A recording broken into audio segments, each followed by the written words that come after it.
Pulling on a Scotland shirt meant so much. All I wanted to do was play cricket for Scotland. My last 10 years of my career were probably my best. Really don't earn a whole heap of money, but you do it because you love it. He turned himself into one of the finest players Scotland have ever had. Welcome to our latest episode of Legends of Cricket Unplugged. Today we have with us a true Scottish cricket legend, a very well-renowned name in the game of cricket in Scotland, one of the most prolific batsmen in the Scottish game, a career that has spanned the best part of 2 decades. He was responsible for some of the most memorable moments in Scotland's cricket history. In 2017, Scotland's first win in ODIs against full member nation versus Zimbabwe. He scored a century in that game. One of the highest individual scores by a Scottish player, scored by him at the time in the ODI World Cup in 2015 when he scored 156. He was also captain of Scotland in our historic 6-run win over England at the Grange in Edinburgh back in 2018, when Scotland scored 371. Delighted to be joined by former Scotland international and Scotland captain Kyle Coetzer today. Hi Kyle, how are you? Well, I'm great, thank you. Thanks for having me. That was a very nice introduction. Some of that you remember a lot more than I do, so that's great.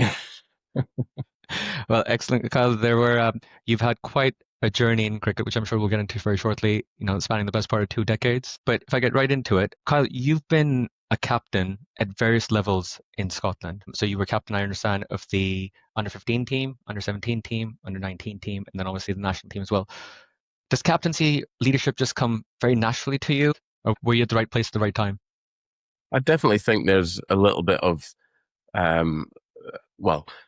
is it the right place at the right time? I don't know, but I definitely was given the opportunity to captain, and I guess it was a bit of a natural progression, but there was a turning point where I realized actually what it probably meant to be captain. After my first stint as national captain, I then had then Preston Momsen came in and did it for a couple of seasons, and then I was asked if I wanted to do it again. And that, it takes time for us to figure out how we want to captain, how we want to play, all of the above. It takes time. But then it was then that I realized, right, do I really want to captain, and what are my reasons for that? And it really came down to, am I the right person to do that for the team right now?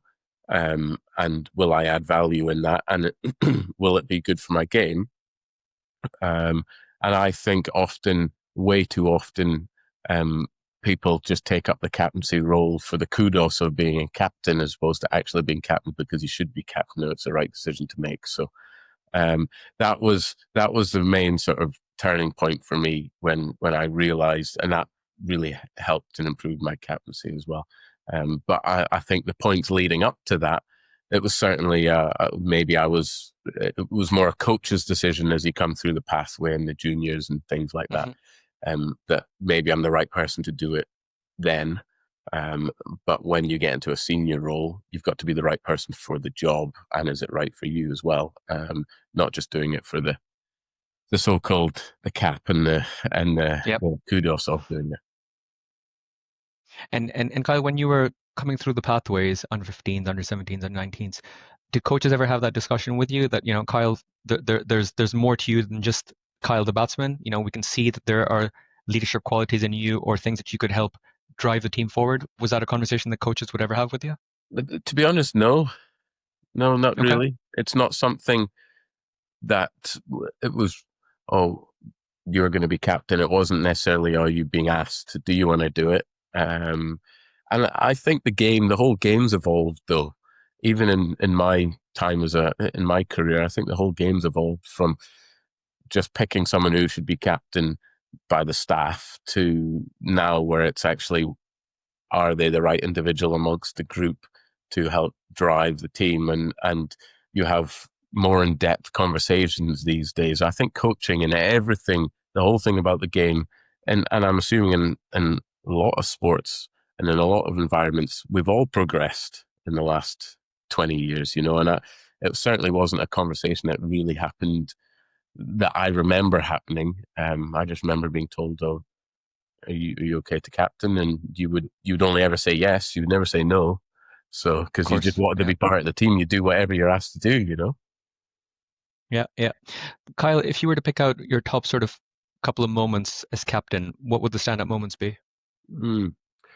Um, One comes with a slightly longer story, but in terms of like planning, and it doesn't actually end in a good story, but it's a really good process how things happen. The I'm others are intrigued. the others will probably be instances where we've obviously done really well as a group, and leading up to say Zimbabwe, the win over Zimbabwe, the win over Sri Lanka, the win over England. There was all a process in that where um, it was discussed how we wanted to play as a group, and we were going to be willing to we basically be willing to lose by a lot to win and beat the sides who were higher ranked than us. And that was the only approach we could really put out there that would give us a chance of beating one of the a higher ranked and top sides in the world. And I had to drive that in terms of my batting mindset and how I spoke about the game. So that was that whole phase of a year or two around there was probably really special. And it wasn't just me that drove it, but the coach at the time did an excellent job. And Grant Bradburn and Toby Bailey Yep. did some amazing things about changing the culture about how we want to play and how we want to drive and play this style of cricket. It's going to give us a chance to beat the top teams in the world, not just the higher ranked associate teams. And that took quite a bit of time and quite a bit of convincing to change players. And there were some people that weren't happy with it, and there were some that weren't willing to buy into it, and then there were some that went along with it. And I think you can see the progress that the team's made now from that. And there's a lot of good coaches that done things in the past, but that was a catalyst to what drove us, as well as having some vital characters amongst that team. The other tactical moment which stands out to me was the World Cup qualifier in Zimbabwe. Hmm. Where we actually ended up losing to the West Indies. And I don't know if you remember, Okay. but we lost the game to the West Indies and the rain came down. We had a iffy LBW call that Richie Barrington got out, and then came off 2 balls late, and all of a sudden we were behind DLS. Um, but leading up to that, we were in Bulawayo, and our next game was the West Indies, big game. And I remember driving, I caught the bus from Bulawayo to Harare because I Hmm. wanted to drive and see some of the country. So I jumped on the kit bus basically, and a few of us went, and then the rest of the team flew.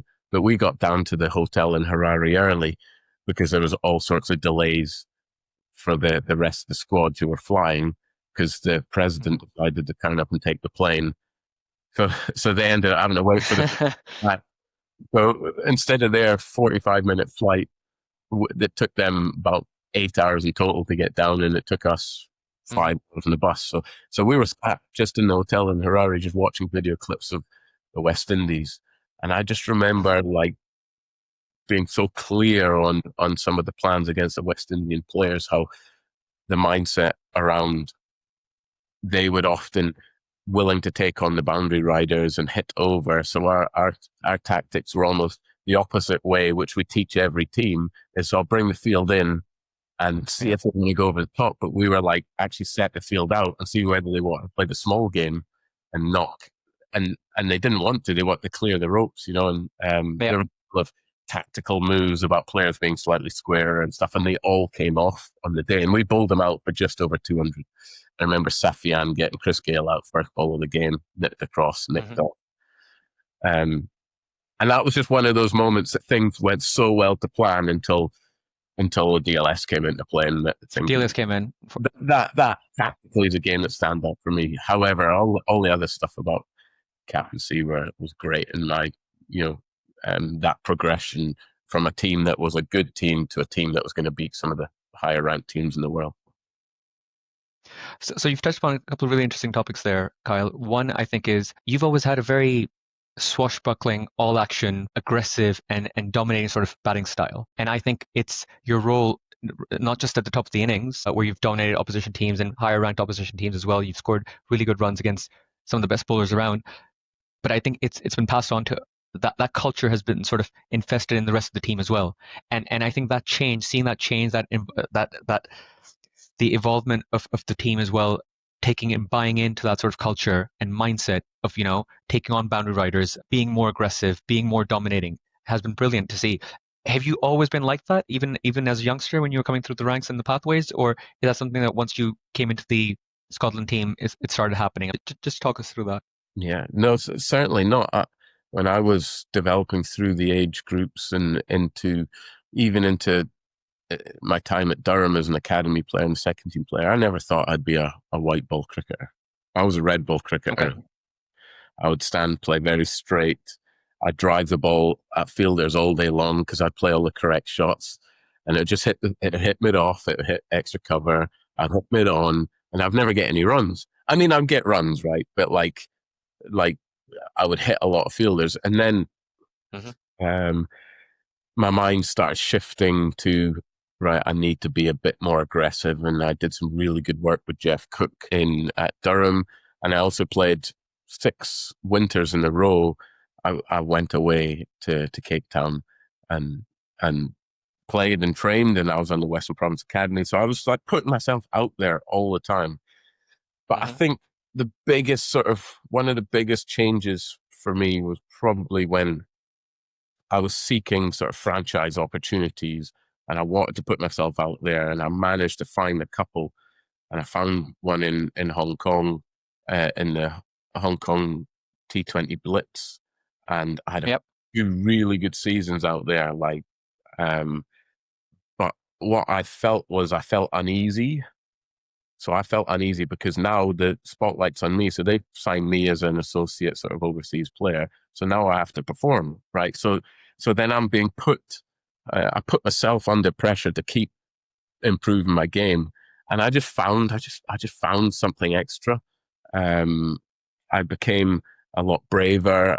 It wasn't as if I was playing, because there were times I was asked to bat through the innings in the shorter format for Scotland, and that was a role I'd play. But then I had to switch that to, yes, you can still bat through innings, but you still have to take the game on enough because Hmm. the game's moving at breakneck speed. The score sides are getting now. So it was probably more about me putting myself out my comfort zone, and I managed to seek opportunities. I found them, and then I had to perform, and then it sort of opened up a whole new game for me, um, and how I wanted to play.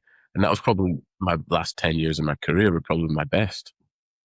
What stands out for me, Kyle, having watched you over the years, is you would be able to hit bowlers bowling good deliveries out of the park still. Whether that was getting inside the line of the ball and hitting something on the leg side, or making room for yourself on the offside and hitting it over the covers. The fact that you would be able to, dispatch good deliveries for boundaries was probably something that I would always be very pleasantly surprised about in terms of how he manages to do that quite regularly against good bowlers at that pace as well. And it also helps the higher the level of cricket that you're playing tends to equal with the standard of the pitches as well. So the pitches become slightly better and more trusting. Not to say that you don't play in good pitches, but um, Uh, you have to be able to hit good deliveries. And this is one of the things that Bradburn did very, very well with us as a playing group was we spoke about. So if you look back how teams used to play 50 over cricket, for instance, you'd play the new ball, then the spinners would come on, there'll be a lull for 25 overs in the game, and then you'd keep wickets in hand and you'd attack the back end. However, he changed our mindset to think, right, we need to keep scoring boundaries throughout the innings. So how do we do that? So when the spinners come on, you can't just pat it back and just hit it down the ground. You have to learn to sweep. You have to learn to use your feet. You have to, and this was a big. I mean, it wasn't rocket science, but it was a big push of how we needed to play the game. So um, that rubbed off on me. But then I had to lead that way with the new ball. But finding ways to score boundaries off good deliveries, that's what you yeah, have to do these days to put bowlers back under pressure. absolutely. It's interesting. You've already answered one of my next questions, which was around Grant Bradburn, because so Grant is due to come onto this podcast in a couple of weeks' time. He was doing the PSL back in February, March, I think, so he didn't have availability. And I Yeah. think he's recently taken on a new role for Kingsman up in the Kingsman, yeah. States, I think it is. Grant obviously had some of some of Scotland's best victories coincided with the time that you were captain, and Grant was obviously head coach as well. How did that relationship sort of work between you and him? Was it quite an open, frank, honest sort of relationship that you guys had? Yeah. We didn't always see eye to eye, myself and Grant, but that's one of the things that I've learned most from Grant is that you can't have everyone who thinks the same.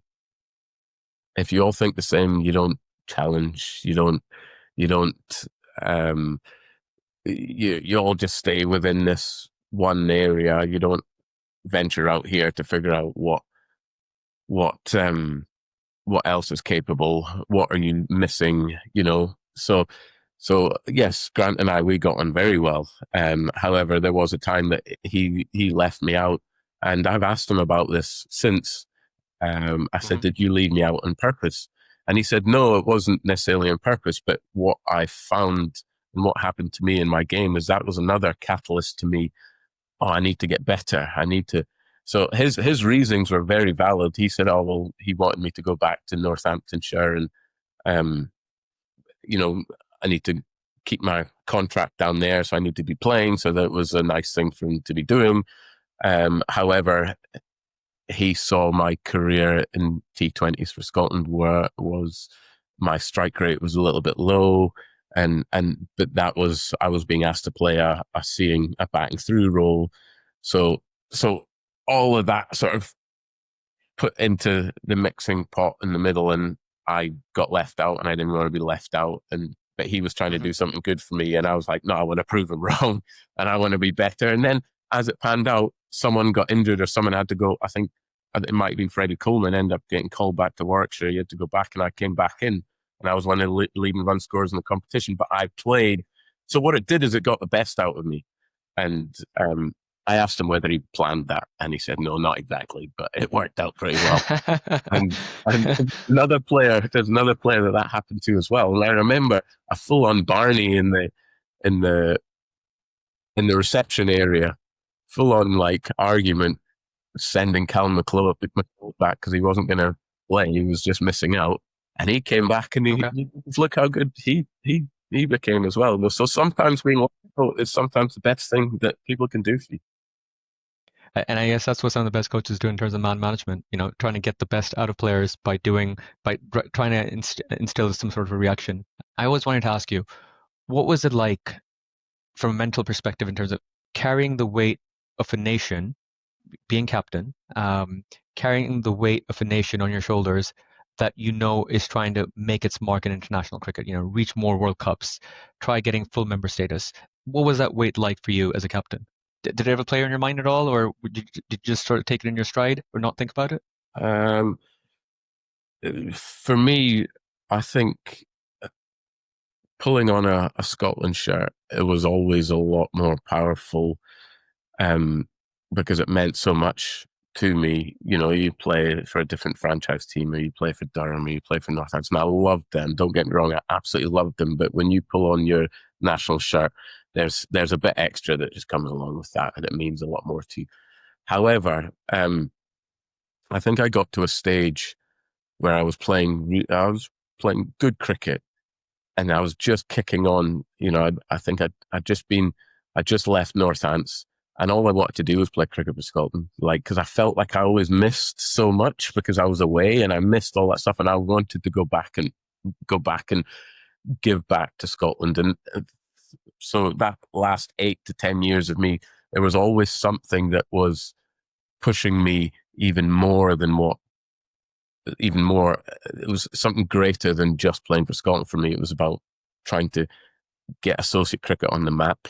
That's Yep. so a lot of my interviews following World Cups and games when the opportunity was there was about trying to make sure people are aware of the associate game, making sure people are aware of some of the challenges that are faced, but also some of the huge successes that are happening, even with the handicap, so to speak. And there's one interview that really stands out where we beat Bangladesh in Oman in our Hmm. second group game of the World Cup. So it was like that pre-World Cup that they did. We beat Bangladesh, and we were 50 for 5. I think we were even 40 for 5. Chris Greaves, Mark Watt went out, and Chris Greaves played brilliantly, reverse swept someone, and they put in a partnership. We eventually snuck our way to like 120 or 130, which realistically isn't enough. Mm-hmm. And then we bowled them out. Well, we didn't bowl them out, but we won by 5 runs or something in the end. And the interview after the game was, I just wanted to make people aware that Chris Greaves was, he didn't have a contract. He had nothing. He was working a semi full-time job just to try and make it work. And he was delivering parcels or whatever he was doing, and he had his van stolen just before that, and like, Okay. see nothing wrong with is that in terms of a job, but he needed Mm-hmm. something that he could continue playing cricket, but would allow him, so trying to make like juggling so many different things just so they can pull on a Scotland shirt, and he got man of the match in the end that day. Yeah. Excellent. So cricket in Scotland has come a long way, Kyle, in the last 20 years that you've been obviously involved, longer than 20 years, obviously. But in terms of your playing career, what do we need to keep doing to keep growing, developing the game in Scotland? If you were to pick 3 things, if Cricket Scotland were to appoint Kyle Coetzer tomorrow for head coach role or some sort of administrative role, what are the top 2 or 3 things that you think that Cricket Scotland needs to be doing more of to keep getting more players through the ranks, keep developing the game? What are those sort of key areas in your opinion? Yeah, I think it's hard because there's funding's always tight, right? But if there's opportunity for more A-team development, more A-team tours, that's for the men and the women, definitely. That's a must, an absolute priority. And at the moment, there's obviously 17, 15, 17s, 19s, or whatever exactly that is. But Yep. it's still limited. It's limited, and I don't think that's really progressed much in the last 10 years. Not without people trying, probably more financial um, uh, pulling back on it. So, yeah. So for me, finding more opportunity for A-team and probably 19s and up to A-team, that there's a big drop off of players who the playing pool is still smaller in Scotland than it is in other countries anyway. So you got to find a way to hang on to those players. So that would be one. The other would be trying to find opportunities for the current players. There's 2 parts to this. One would be opportunities to go train and play in India or Sri Lanka, for instance, or those players are currently in the system playing at a high level. Can we find opportunities for them to break into franchise tournaments? The franchise thing for me is like, if you look at the major league right now and you see a lot of the USA players playing, and they're getting great opportunity playing in a high quality event, and someone like a George Munsey is traveling around playing in tournaments, but not too many of the others. Maybe McMullen in the ILT20. There's a few little tournaments that they may be playing, but if we could try and find access to a couple more of the players to go and play in those and get, like, if you look at the development of the Bryces from playing in the IPL, that's just a prime example. That would be, there would be two areas for me. And the other would be, we need to find a way to invest in our own space, our own facility in Scotland. I do, however, think one of the strongest points for players in Scotland is their uniqueness of just having to crack on and get on with it, because we have to one day train there, and then the next day you have to go to the gym over here, and then you have to, so you're all over the place. So it's unique, but the durability to find ways to still develop under challenging constraints is a real strong point for a Scottish team. However, that can't be the case forever. That It's not sustainable. No, absolutely. I guess it probably adds more grit, determination to their overall characters and personalities and personas, but in the long term, absolutely there needs to be a more sustainable solution.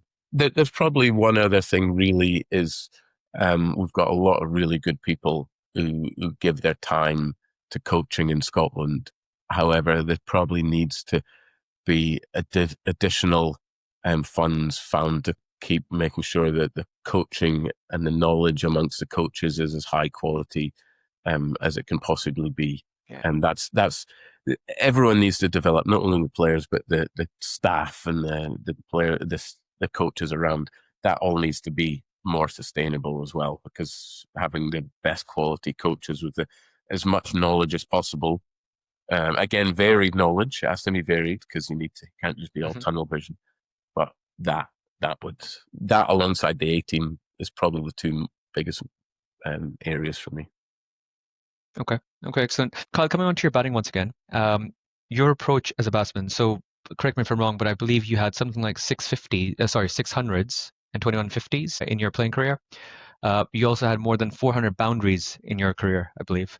Um, you were responsible for some of the best centuries that a Scottish player scored in international cricket. Just talk us through your batting approach. When you go into bat, is it just see ball, hit ball? And I know I'm oversimplifying things over here, so apologies. But how do you sort of construct those innings? Because you've managed to get a couple of really big hundreds in difficult circumstances against difficult opposition. What's the sort of plan or approach towards it, or do you keep it very simple and not really plan that far ahead? No, no, I definitely had planning amongst my innings. There's a part of see ball, hit ball definitely comes into it, but the older and the more experienced I became, it it became such a tactical game. Certain type of bowler would come on, and I would know exactly how I would try and play them and the parts of Okay. the field I'd hit to, the way the wind was blowing, the way the slope was on the Yeah. pitch. All of it comes into play. And um, in my role now as a coach, if you can use the angles, the pitch, the wind, all of these things, if you can put them all in your favor, it gives you the best chance of outcome. Yes, it doesn't guarantee it, but it gives you the best chance of outcome. But going back to let's say at the start of my innings, I probably had quite a unique approach to the start of my innings. Um, I talk about removing any grey. So like grey for me is uncertainty. So you want to be as decisive as you can be. And if I was to walk out the bat, um, I would play aggressively through the field. That's what I'm looking to do almost from ball one until the pitch tells me otherwise. So does Okay. that make sense? So the reason why I Yeah. say Yeah. until the pitch tells me otherwise or conditions tell me otherwise is because the amount of times you go out and you're a bit uncertain and you get a leading edge or something like that, I would rather Yeah. play full shot, Yeah. committed stroke. And I found that gave me more luck because those ones where you'd play a half-hearted shot where you get caught in the Half-hearted. wind, Yeah. that's what I was trying to Yeah. avoid. So that's how I describe it. I'll play positively until the game tells me otherwise. And Tell me then otherwise. you start building your innings. So then someone comes on that's all right, okay, I know this now, right? They're shaping it in. I might go and take off stump guard because it's going to open up the leg side. Um, uh, if the pitch is skiddy and low, I'll maybe take leg stump guard because I want to make sure I can get access to the ball. There was all of it for me is tactical now, absolutely tactical. I could probably, well, I do. I still play Saturday cricket, but I put Hmm. all the angles, things into my favor, and I Yeah. back off to score runs semi consistently, which I'm still managing to do without without practicing. But it's all tactical, yeah. Excellent. Excellent. So, the final segment of our show over here, Kyle, is a rapid fire section where I'm just going to ask you a couple of questions, give you a couple of multiple choice answers. Just respond with whatever comes to your mind first and foremost, if you can. Rapid, Ideally, don't take longer than rapid a couple of seconds. All right. Rapid fire was never my strength. I always take a minute. I'll tell you, but I'll tell you a quick story before we get Go for into it. the Yeah, yeah, rapid go for fire it. stuff. So Go for it. this is about how you understand your players and the people around you as your captain. And I would have players in my team that I'd go and speak to if I needed, some ratifying of a decision that I wanted to make or something that was coming up. So I'll run through them. So if I wanted an immediate answer on a decision or something that I'm thinking, I'll go to Matthew Cross because he'd have thought about it Okay. already and he's already calculated Mm. everything. If I wanted a decision, but it might be in an over or two's time, I'd go to Richie Barrington because he'd take time to think about it and think, oh, Okay. well, what about this? If I was thinking I needed something different, someone to maybe think out the box, I'd go to Callum MacLeod because he'd come up with something a bit quirky, a bit savvy, but it would be smart and it'd be different. Yeah. So there are three ways how I tried to use the players around me for different answers. And they all had their own unique style. So hence why when I say rapid fire round was never my thing, but here we go. I think it's interesting what you mentioned over there because I think in not so many words you perhaps sort of symbolize your captaincy leadership style as well, where you've involved other members and got them involved in the decision making process. Um, and they've bought into that philosophy as well because they feel that they've got a stake in it as well that way. Yeah, That extra commitment that you're getting, and I think yeah, that's a really inclusive way of leading the team, which is probably why you've had so much success and people have all the people that I've spoken to have spoken so highly of you.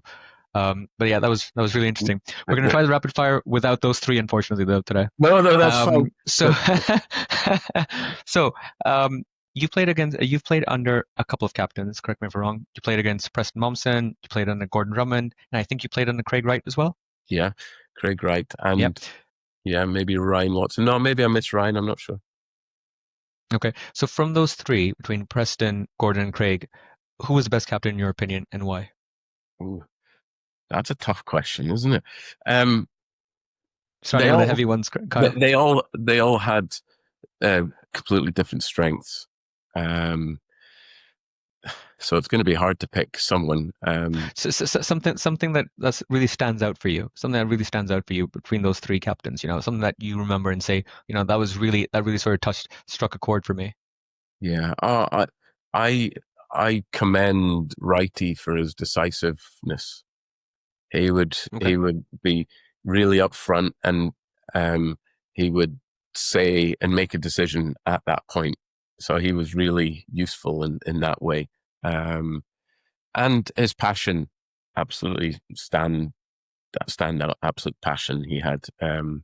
Drummer was a Drummer was more calculated, and for him, he played a really unique role for Scotland, Hmm. where he was bringing through a group of younger players, so he had to play that role. But for me, I'm just going to say right, his decisiveness in a time, and he brought a he had a very successful team that came through, won European qualifiers and qualified for a couple of World Cups.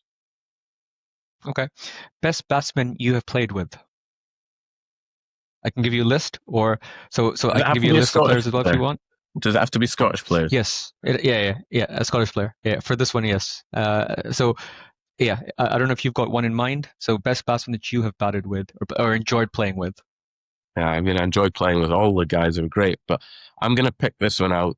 Um, I'm going to say Callum MacLeod, and my reasons for it. Callum used to bat number 10 or 11. He used to be a Hmm. opening bowler, and unfortunately got done for a suspect action. And Hmm. he turned himself into one of the finest players Scotland have ever had, and currently the leading century maker in ODI cricket. I think it's in ODI cricket, or it might just be for Scotland, but he's the leading 100 getter. Um, Hmm. but came in with such a unique style where he could play so square, where so many people were taught to play straight. But Callum then added those skills to his game later on. But in terms of someone who had an undoubted ability to, once he gets in, to score big, it was Callum MacLeod. Callum MacLeod. Okay. The most difficult bowler in international cricket that you've faced. Uh, there One that was, really troubled you a lot, or yeah. someone that would come on and you'd be like, I don't fancy facing him. um, Harbhajan Singh, I remember having an innings against him just down the road here at Chesley Street. And he was just, he bowled it at a pace, but you could hear the ball fizzing when it came down to you. His skill level was just incredible. And probably facing Mitchell Starc in the 2015 World Cup, where I came into, we were playing Australia at Hobart, where I thought, I'm in form here. I can get a few against Australia. And this ball was not only coming down at over 90 miles an hour, it was swinging round corners. That quickly put me back into my place, where, as cricket does so conveniently. So between the two of them, there's probably two of the hardest spells I faced. Okay. You're not the first, and I'm sure you won't be the last Scottish player that's spoken about Mitchell Starc. Sorry, I spoke to Drummond a while back, and he was talking about Mitchell Johnson, apologies, when he faced him. And he similarly bowling 90 miles per hour was not perhaps the most Northants or Durham. I joined Durham in the academy, so I was best part of 10 years, 10, 11 years, sort of on and off. Well, not on and off, but with Durham between academy all the way through to senior. But probably for that reason, Durham made me into pretty much the player I became in the end. So I'll say Durham. However, there were some great experiences at Northampton, winning a couple of T20 trophies and getting promoted and stuff. So yeah. We had Mohammed Azrullah on our show last month. Did you play much with him? Yeah, I played a lot with him. Yeah, good friend. How did you find him?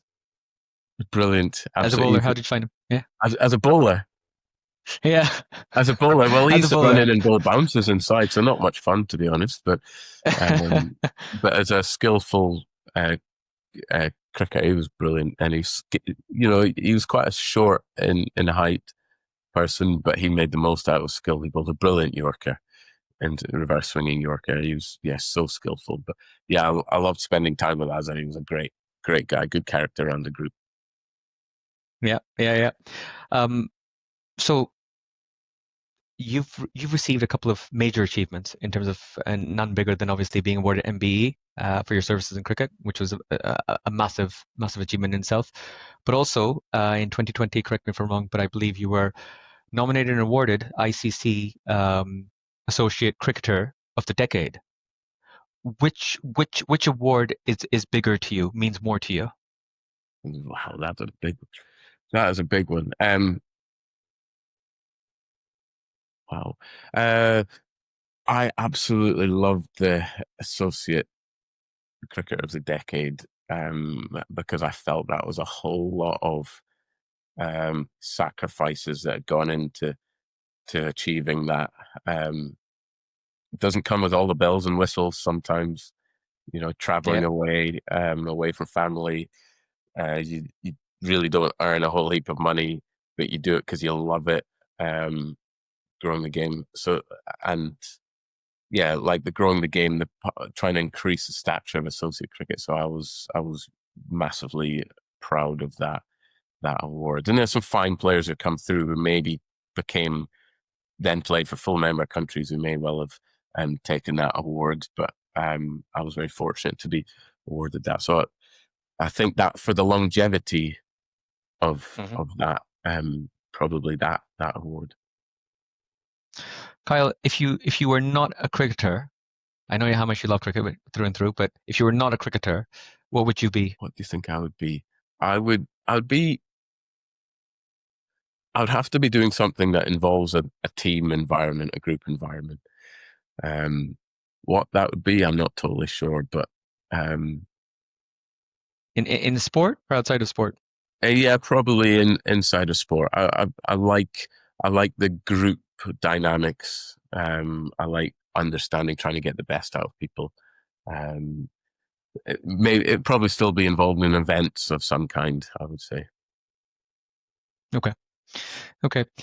Final question from my side, Kyle. So first of all, thank you very much for the rapid fire section over there. I think you did really well, and you were very honest. I could have done rapid fire. You did exceptionally well. Trust me, Kyle. You were very good with that. Your final message to youngsters, juniors coming through the ranks, coming through the pathways in Scotland. cricketers and youngsters who aspire to play at regional level, at the under 15, 17, 19 level, and eventually for Scotland, your message to those individuals? Um, I would probably say uh, try and gain as much knowledge and experience as you can from uh, players and coaches around you, but then don't expect them to make it happen for you. You've got to put in the work behind the scenes. You've got to put in the extra hours when it comes to extra throwdowns or bowling at a target or the time in the gym. It's those times, those unseen times, that are the really, really important. Don't just expect that someone's going to help service the skills and um, the the sessions that you need. You gain that information, um, understand the techniques, understand what's required, and then go and put in that work behind the scenes. That's what I would say. Excellent. Excellent advice. Kyle, thank you so much. You've been very, very generous with your time today. Really, really appreciate that. Absolute pleasure speaking to you and hearing about your experiences, your insights of the game, your knowledge of the game. So it's been really, really interesting hearing all of that.